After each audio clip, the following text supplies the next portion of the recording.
కార్యకర్తల సంతుష్టీకరణ కార్యక్రమంతో నడుస్తుంది. నిన్న కూడా చంద్రబాబు గారు విశాఖ టూర్లో ఏం చెప్తున్నారు?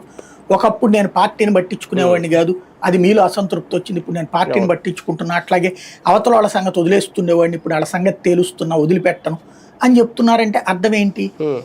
వైఎస్ఆర్ కాంగ్రెస్ పార్టీ ఇప్పుడు ఒకటేంటంటే తన భవిష్యత్తుని చూస్తున్నారు, తన బిడ్డ భవిష్యత్తుని చూస్తున్నారు, తెలుగుదేశం భవిష్యత్తుని చూస్తున్నారు. ఇప్పటిదాకా కాంగ్రెస్ ఓ నేదురుమల్లో, ఒక కోట్ల విజయభాస్కర్ రెడ్డి, ఒక మర్రి చెన్నారెడ్డో, లేకపోతే ఆ తర్వాత వచ్చినట్టు రాజశేఖర్ రెడ్డో, లేకపోతే ఆ తర్వాత వచ్చినట్టు రోసియో, కిరణ్ కుమార్ రెడ్డో, ఇట్లాంటి రాజకీయాలని డిఫరెంట్ ఆస్పెక్ట్.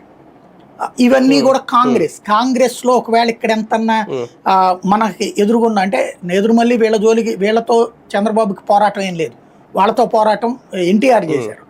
చంద్రబాబు వచ్చే నాటికి వీళ్ళెవరు లేరు, స్ట్రాంగ్గా కాదు, వీళ్ళందరూ కూడా క్రియాశీలంగా లేరు. క్రియాశీలకంగా ఉన్నది అప్పుడు ఈయనే పీజీఆర్ మొదట్లో, పీజీఆర్ని కొంత మేనేజ్ చేసుకోగలిగారు.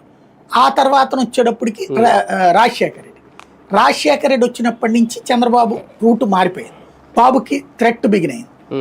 ఆ రాజశేఖర రెడ్డి తీసుకొచ్చిన పథకాలు ఇవాళకి కూడా చంద్రబాబు నాయుడు అంటే అప్పటిదాకా ఏంటి, ఈ నేదురుమల్లులో వీళ్ళందరూ ఏం చేసినా కూడా ఇప్పుడు ₹90 బియ్యం ఇచ్చింది ఆ రోజున జనార్దన్ రెడ్డి, కానీ విజయభాస్కర్ రెడ్డి, జనార్దన్ రెడ్డి వీళ్ళు లాస్ట్లో ఏది ₹2 కిలో బియ్యం అని ఎన్టీ రామారావు ప్రకటించితే ₹90 బియ్యం ఇచ్చారు.